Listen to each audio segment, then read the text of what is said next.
We came down this highway for 7.5-hour trip. Japan's nuclear crisis takes a dire turn. Fears of a nuclear meltdown grow. Nuclear crisis grows for a stricken Japan, reads the banner headline in today's New York Times. Are we safe? Asks the New York Daily News. This is the protective suit that we're seeing authorities in Japan wearing. Fears of a nuclear meltdown, they're growing. As you can Fears see, of a nuclear meltdown, growing. in a material called In Japan, fears of a nuclear meltdown, they're growing. Well, what if the same thing happened here? What would you do? And everything that you see, What if the same thing happened here? What would you do? If there were a release from a nuclear power plant, we would be giving directions to the public. We would be asking them perhaps just to stay in their homes, or we may be asking them to evacuate. If they were evacuated and felt they may have been contaminated, we would direct them to a reception center where we can scan them to see if they've been contaminated with any radioactivity. Americans are now being forced to wonder whether they are fully prepared for a crisis here at home. Every family should have one of these, an American Red Cross emergency preparedness kit. The first thing that you do want to have is water. It's critically important during any emergency. The second piece is food. People need an energy source. These happen to be energy bars. You want some kind of light source in case you have to navigate a dark stairway. This is a lightweight blanket. You watch the images on TV and it drives home the fact that no matter how much we prepare, we can always do more to be sure that we're safe. She was a gifted dancer on the verge of a promising career. He was a respected physician, but he got behind the wheel of a car after heavily drinking, and now a beloved ballerina is dead. Oh my God.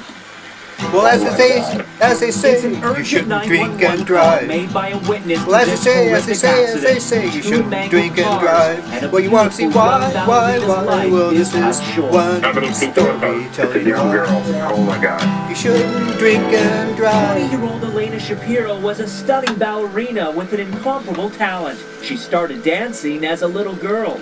Her mother, Brantley, remembers her daughter lighting up the stage. To see her on stage was illuminating. This is the school where Elena discovered her passion for ballet when she was just 10 years old. She was considered a rising star and was about to perform Swan Lake with the prestigious Carolina Ballet when tragedy struck.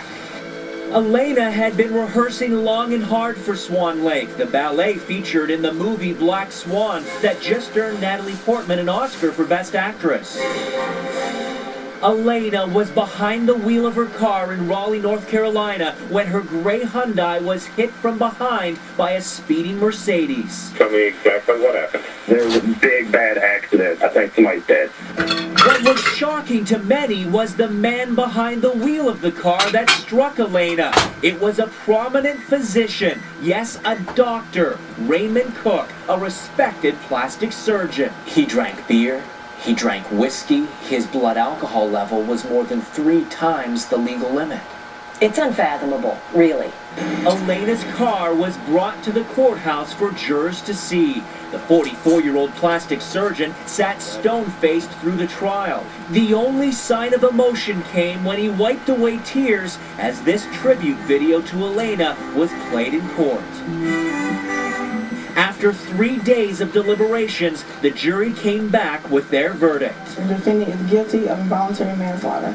A lot of people thought Dr. Cook should have been convicted of second-degree murder. Elena's aunt expressed her anger at his sentencing. That was no accident to me. It was no just a wreck. It was a deliberate act by Dr. Cook, who knew better, but chose to get in that lethal weapon and kill our darling Elena. A lot of people are outraged at this sentence. He'll spend as little as 3 years behind bars, while your daughter is gone forever. It's very disappointing when justice doesn't seem to be served. She's right here. She really is. She's in our hearts. She goes with us everywhere. Dr. Cook chose to remain silent during his trial. When we come back, women with curves rejoice. Bombshells are making a comeback.